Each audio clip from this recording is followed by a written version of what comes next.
We all know Microsoft, right? They make Xbox. This is one of their games on the Xbox. Pretty cool, huh? Well, more so than any other company that makes consoles currently. Xbox has games that release on other consoles. And also they've bought so many companies that they own, or at least own the developer of so many games. So today, we're just going to look through them. Obviously this is on the Xbox, so it doesn't count. But this does. Minecraft. You can see it as Minecraft. On the Nintendo Switch. What I'm doing is I picked one game from pretty much every single console. So for the Switch I picked Minecraft, because I've got to bring it up at some point. Now this is very interesting. Because obviously this game was not developed by Microsoft. It existed before Microsoft bought Mojang. But when Microsoft did buy them, the only console I think the game was out on was the Xbox 360, and it was just coming out for the PS3. However, Microsoft just let the game come out everywhere. So we have this. And it's probably what helped this game become, and it was already successful, but become even more successful than it already was. And you can see right on the back, Microsoft Studios. Now this is the Bedrock version of the game. There was also originally versions like this. I know this is an Xbox copy. It's the only physical copy I own of the Legacy console version. But originally, all of the versions of Minecraft were these types of versions that were, you know, specifically made for the console that they're on. So they're all optimized for the console. They all worked really well. However, in 2018, they came up with the brightest decision to make the Better Together update, which made all the versions run off the same version, or the same engine, which we now call Bedrock Edition, or just Minecraft. And that's what this Switch version is. And it is so incredibly slow. I was like just getting footage of it to show in this video, and oh my god, it's slow. The other weird thing though about Minecraft is that on every console you can play as Microsoft characters. That even on the Wii U version of Minecraft, you can get the Halo mashup pack, which allows Halo in Minecraft. And it's the same on the Switch with the Master Chief mashup pack. And that's, I don't know. There's not really that much I can say about it. Another company they bought though was Bethesda. This is Deathloop, I think launch title on the PS5. Fun fact, Microsoft bought Bethesda about right before the PS5 came out. So this game was already licensed to come out on the PS5 as an exclusive, or at least console exclusive, but then it wasn't, and now it's a Microsoft property. And there was an Xbox version eventually, but this was the first version that came out. It's okay. And of course, buying Bethesda means you own the Fallout series. Fallout 4 on the PS4. And to be honest, most of Bethesda's games honestly always seemed like they were Microsoft games, even though this is on the PS4. They just felt like right at home on Microsoft consoles. At least Fallout did. I know I have to pick. Whatever. But what does feel weird is the fact that this is owned by Microsoft. Skylanders, fun franchise, yippee yahoo, made a lot of money for Activision. Activision was bought by Microsoft. And Skylanders started as a spin-off of the Spyro the Dragon series, but now it's a Microsoft series. And Spyro was a Sony exclusive. So what? So there's a billion of these. There's one on pretty much every platform you can think of that's semi-modern. Even the Switch has one. And then for like the PS4 and Xbox One ones, you can play it on the new consoles. That's what this series is. It started as a Wii franchise, and then they brought it to the Wii U and all other things. A lot of these is not a lot to talk about. It's kind of just, yep, this is owned by Microsoft. I don't own the actual cover for this. You would know this if you watched the first episode of this very show. Angry Birds Star Wars. Now what's this game about? Well, it's Angry Birds and it's Star Wars. And you might be thinking, hey, doesn't Sega own Angry Birds now? Rovio made it. Just look right there. Have a look. Activision. That makes it Microsoft. Kinda. Activision actually worked on all of the Angry Birds console releases. So, all of them. Look, this is the only Call of Duty I own physically that's not on an Xbox. So, Call of Duty Modern Warfare, or any game in the series in particular, made by Activision, big selling game on both Sony and Microsoft. I'm sure some people bought the Nintendo versions. I feel like most people nowadays play the newest games on the PS5 because they still release them on modern platforms, or at least on the PS5, and that's not owned by Microsoft whatsoever. But I think they realize that that's where they're going to make the most money from, and it also is going to stop them from being sued. Look, I needed one for the PS3. The Elder Scrolls definitely feels like a Microsoft series. I think it was Oblivion is a big one on the original Xbox. I don't think it even came to the PS2. It obviously didn't come to the GameCube. Skyrim, you know, been released literally 1,000 times, although most of those versions weren't done by Microsoft. They're all done before they bought Bethesda. I think maybe the anniversary version, like the one on the Switch, the new version on the Switch, the PS5 and Xbox Series version is done by Microsoft. But I think the rest are just, yeah, they just exist. Diddy Kong Racing. I'm gonna talk about the main stuff about good old Diddy Kong Racing and the rest in a bit. I'm just gonna have it here so you have something to look at while I talk about the actual interesting thing on the DS. Viva Pinata Pocket Paradise. Fun little series made by Rare, company owned by Microsoft. They also developed this game. Their logo's right there. This was a portable version of the Xbox 360 game Viva Pinata Trouble in Paradise. It was a portable version of that game, and it was really weird because it is a fully Microsoft-owned game.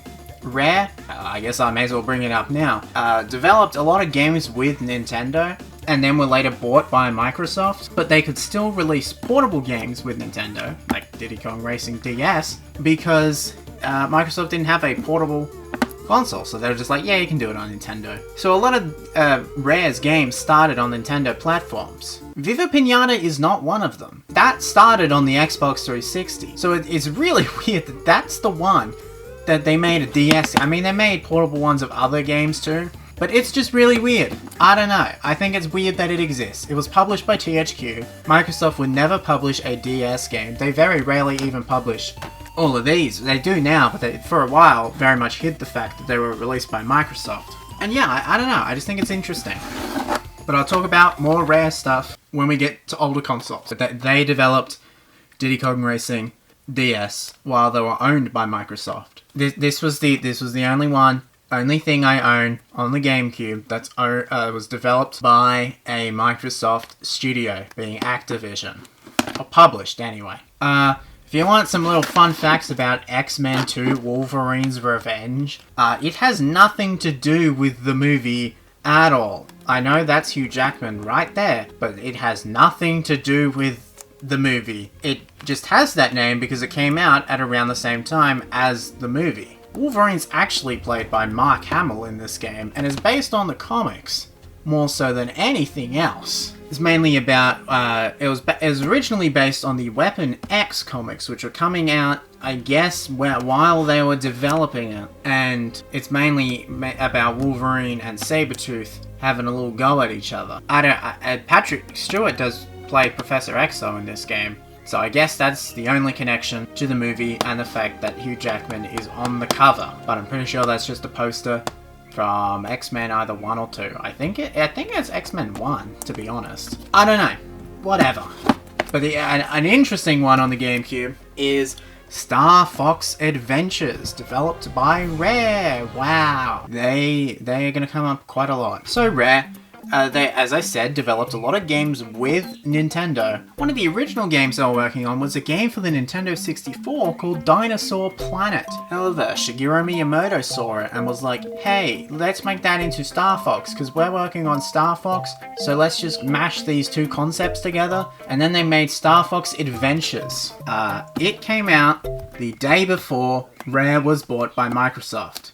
Wow. It's just a strange coincidence. I don't know. Another factor, because of the Microsoft Activision thing, Microsoft now own Crash Bandicoot. Crash Bandicoot, big Sony character, like huge PlayStation 1 character. I don't own any of the Crash Bandicoot games on the PlayStation 1, so this is gonna have to do. This is Crash Twinsanity. This one, I don't know if it released on the Xbox, but it definitely released on the GameCube.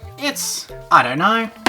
It's okay. Yeah, they own him now. He started as a PlayStation character and now he's an Xbox character. Whoa. This is one of Rare's original games. Banjo-Kazooie. An original Rare game with an original Rare character. It is a platformer. It's like Super Mario 64.